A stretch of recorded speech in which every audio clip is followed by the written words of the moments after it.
everyone, welcome to our channel Exam Manix. This is Professor Ravi Ranjan sir here. तो आज हम discuss करने वाले हैं कि एसएससी ग्रुप जीडी का जो ग्राउंड ड्यूटी ऑफिस कांस्टेबल का एग्जामिनेशन आया है उसका हम फॉर्म कैसे फिल करेंगे।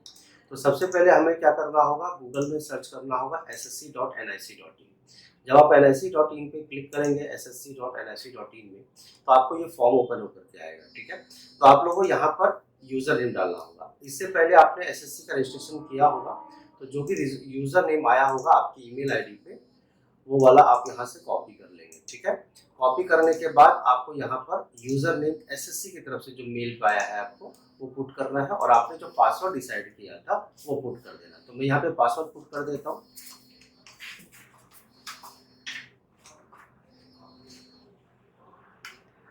ठीक है, फिर उसके बाद यहाँ का कैप्चा फिल करना है आपको।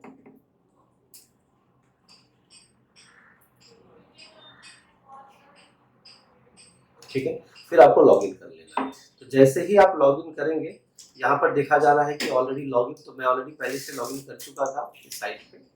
ठीक है, चलिए मैं आपको दिखा देता हूँ।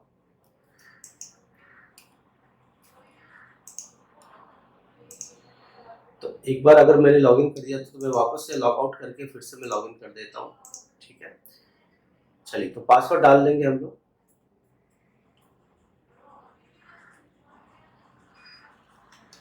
और फिर उसके बाद कैप्चा फिल करेंगे।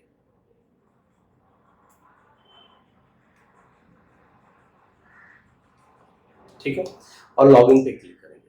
तो जैसे ही आप लॉगिन पे क्लिक करेंगे तो आपका फॉर्म कुछ इस तरह से ओपन होकर के आएगा और आपको फिल करके रखना है।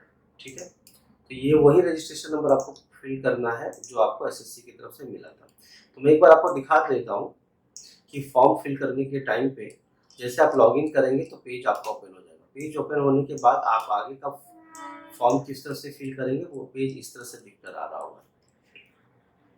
ठीक है, तो लॉगिन करने के बाद ये फॉर्म ओपन होकर के आएगा। कांस्टेबल्स ये इस पर लिंक करना है। आपको क्या डालना है, कैंडिडेट्स नेम। तो यहाँ पर मैंने एक, जैसा कि आप देख रहे हैं यहाँ पे आपको क्या करना है, अगर आपने नाम अपना चेंज कराया है तो आप उसको लिखेंगे, नहीं तो अगर आप चेंज नहीं कराए हैं तो आप एज इट इज वैसे ही लिखेंगे। फिर आपको फादर्स नेम लिखना है यहाँ पर। ठीक है, फिर उसके बाद आपको यहाँ पे मदर्स नेम लिखना है। ठीक है, फिर उसके बाद आपको डेट ऑफ बर्थ यहाँ पे सिलेक्ट करना है और डेट ऑफ बर्थ सेलेक्ट करने के बाद आपका एज यहाँ पर डिस्प्ले हो रहा होगा। ठीक है, जेंडर आपको बता देना है कि मेल है या फीमेल है। कैटेगरी आपको फिल करनी है, अगर आप एससी कैटेगरी से आते हैं, ओबीसी आते हैं या अनरिजर्व्ड आते हैं वो कैटेगरी आपको सेलेक्ट कर लेना है। ठीक है, नेशनलिटी आप लोग सिटीजन ऑफ इंडिया सेलेक्ट करें। इन केस आपके अंदर कोई विजिबल आइडेंटिफिकेशन है, जैसे मोल on the right cheek, cut on the leg, burn on the leg और किसी भी टाइप का आपके विजिबल आइडेंटिफिकेशन है तो वो आप यहाँ पे फिल करेंगे। ठीक है, फिर मैट्रिकुलेशन आपने कौन से बोर्ड से किया वो लिखना है। अगर आप सीबीएसई बोर्ड से किए हैं तो सीबीएसई सेलेक्ट करेंगे। आप जिस स्टेट बोर्ड से किए हैं वो बोर्ड आप यहाँ पे सिलेक्ट करेंगे। ठीक है, फिर मैट्रिकुलेशन में जो आपके 10th की मार्कशीट में जो आपको रोल नंबर मिला है वो आप रोल नंबर यहाँ पे पुट करेंगे। ठीक है, मैट्रिकुलेशन आपने कौन से ईयर में किया है ये भी आप नोट डाउन करेंगे, यहाँ पर सिलेक्ट करेंगे। ठीक है, चलिए आगे बात करते हैं। अगर आप एससी एक्स सर्विसमैन कैटेगरी से हैं तो आप सेलेक्ट करेंगे यस, अगर नहीं है तो आप सीधा नो सेलेक्ट करेंगे। ठीक है, और बाकी एक्स सर्विसमैन से है तो आप यहाँ पे अपना डिटेल फिल करेंगे। आगे चलते हैं, क्या अगर आपने कोई सिविल पोस्ट सेलेक्ट किया है तो आप यस करेंगे, अगर नहीं किया है तो नो करेंगे। तो हालांकि ये बाय डिफॉल्ट आपके एक्स सर्विसमैन के अंदर आ जाता है। चलिए आगे बात करते हैं, ये डिटेल आपको फिल नहीं करना। और अगर आप एज रिलैक्सेशन चाहते हैं तो आप कैटेगरी सेलेक्ट करेंगे, अगर नहीं चाहते हैं अनरिजर्व कैटेगरी में तो सेलेक्ट करने की कोई जरूरत नहीं। ठीक है, move to the next part.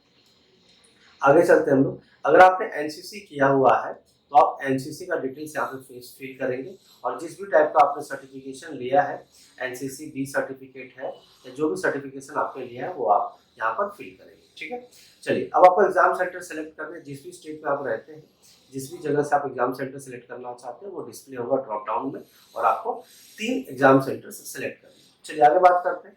फिर उसके बाद आपको कंप्यूटर बेस्ड एग्जामिनेशन होगा, ऑनलाइन एग्जामिनेशन होगा, रिटन टेस्ट।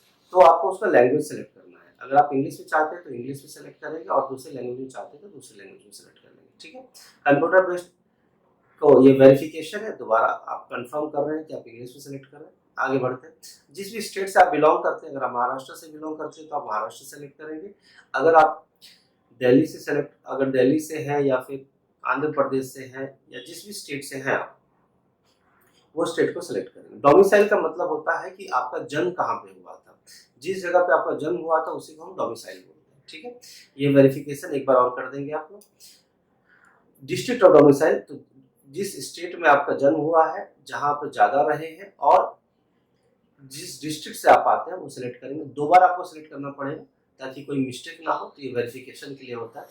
अगर आप किसी दूसरे स्टेट से दूसरे स्टेट की तरफ आप माइग्रेशन किए हैं तो आपको सिलेक्ट करना होगा कि अगर सपोज आप आंध्र प्रदेश से हैं और आप चले गए हैं दूसरे स्टेट में, गोवा में, तो आपको सिलेक्ट करना पड़ेगा। ठीक है, तो migrated state of your origin to another state, तो अगर आप माइग्रेट करके दूसरी जगह सेटल होगा, जैसे आपके मॉम डैड का पोस्टिंग हो गया है, शिफ्टिंग हो गई है, या फिर उनका ट्रांसफ़र हो गया है, या फिर आप खुद किसी जॉब के लिए या फिर किसी भी हायर स्टडीज़ के लिए अगर आप स्टेट में चेंज कर लिए तो आपको बताना होगा ये चीज़। ठीक है, और अगर आप उस स्टेट में जिस जगह पे आप गए हैं, अगर आप वहाँ का आपको बेनिफिट्स लेना है, डोमिसाइल बेनिफिट्स लेना है, तो आप यहाँ पे यस सेलेक्ट करेंगे। जैसे कास्ट सर्टिफिकेट का जो चीज़ें हैं, कास्ट बेनिफिट्स लेने हैं तो आपको यस सेलेक्ट करना होगा। स्टेट ओरिजिन की बात करें तो जहाँ से आप आते हैं जिस जगह, तो वो आप सेलेक्ट करेंगे।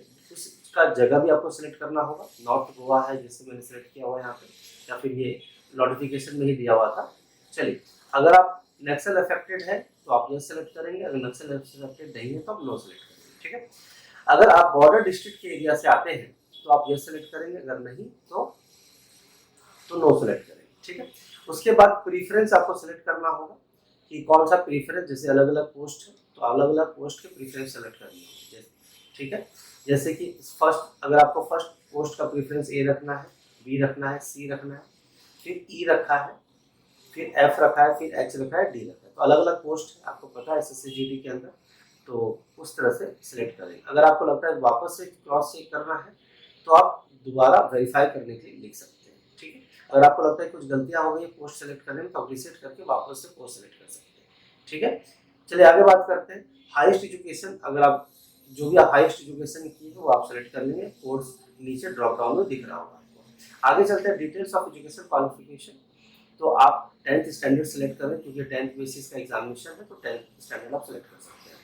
अब जो भी स्टेटस एग्जामिनेशन का आप स्टेट पासिंग कर रहे हैं या अपियरिंग कैंडिडेट है या पास्ट है, ये आपको मेंशन करना है, पासिंग ईयर बताना है, फिर किस स्टेट से किया, अगर आप गोवा यूनिवर्सिटी से किए या आंध्र प्रदेश की यूनिवर्सिटी से किए या महाराष्ट्र बोर्ड से किए, महाराष्ट्र, तो जिस भी स्टेट से आप किए हैं वहाँ पे सिलेक्ट करना है, उसका यूनिवर्सिटी का नाम लिखना है या बोर्ड का नाम लिखना है। ठीक है, और आपका जो भी रोल नंबर था वो आपको पुट करना है, और जो भी परसेंटेज आप लेकर आए हैं वो यहाँ पे मेंशन करना है। चलिए आगे बात करते हैं कि अगर आप जो भी आपने पर्सनल इंफॉर्मेशन डाला है जॉब अपॉर्चुनिटीज के लिए, ये सारी चीजें अगर आप चाहते हो DOP को शेयर किया जाए तो आप बिल्कुल यस का सेलेक्ट करेंगे।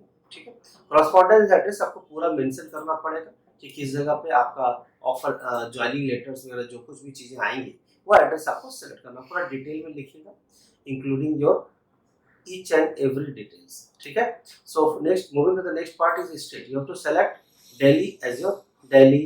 If you come from Delhi, if you come from Maharashtra, if you come from Andhra Pradesh, जो भी आपको corresponding state का आप एड्रेस डालना चाहते हो वो डाल सकते हैं। फिर डिस्ट्रिक्ट डालना होगा, फिर पिन कोड डालना होगा। ठीक है, फिर आप अपना परमानेंट एड्रेस डालेंगे। ठीक है, परमानेंट एड्रेस डालेंगे मतलब जो भी आपको परमानेंट एड्रेस है पूरा डिटेल में डालेंगे, किस स्टेट में है आपका परमानेंट एड्रेस और उसका पिन कोड क्या वो डालेंगे, और आप उसके बाद अपना मोबाइल नंबर डालेंगे जिसके अंदर OTP से वेरिफिकेशन भी होगा, और SSC में जो आपने डाला था रजिस्ट्रेशन के टाइम पे वही डाला। फिर उसके बाद अपना ईमेल ID डालेंगे, ध्यान रहे कि ईमेल ID करेक्ट होना चाहिए।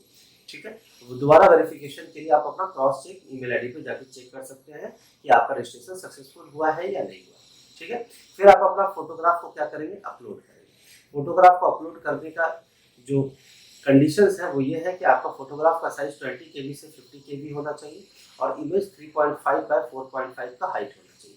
फिर आप सिलेक्ट करेंगे और फिर उसी तरह सिग्नेचर की बात करें, सिग्नेचर में थोड़ा चेंज है कि उसमें साइज जो अलाउड है वो 10 KB से 20 KB होना चाहिए। फॉर्मेट जो है JPG या JPEG फॉर्मेट में होना चाहिए। Image size approximately 4 centimetre width होना चाहिए, हाइट 2 सेंटीमीटर। जैसा कि आप एक सैंपल फोटोग्राफ आप यहाँ पे देख सकते हैं, ठीक है। इस बात का ध्यान रहे कि रिसेंट फोटोग्राफ होना चाहिए, ठीक है। 24 अगस्त 2023 के बाद का फोटोग्राफ होना चाहिए। ऐसा नहीं कि 4 साल पुराना फोटो भेज दे, जो कि फेस क्या थोड़ा मैच चेंज होता रहता है फेस कट, इसीलिए रिसेंट फोटोग्राफ होना चाहिए। मूविंग टू द नेक्स्ट, उसके बाद एक डिक्लेरेशन फॉर्म आएगा, उसको डिक्लेरेशन आई एग्री पे क्लिक करेंगे। उसके बाद जो ये कैप्चा में ये डिटेल आया से NNA आया है, तो उस पर क्लिक करके आप यहाँ पे प्रीव्यू करके सबमिट करेंगे। तो सबमिट करने के बाद आपका फाइनल फॉर्म फिलअप कंप्लीट हो जाएगा। आई होप सभी लोगों को इंस्ट्रक्शन समझ में आ गया होगा, ठीक है। तो in case if you have any doubt, put in the comment section, right, and subscribe to our channel Exam Today and join our channel and get all the benefits of other examinations also. This is Professor Ravi Ranjan sir here signing off. Thank you.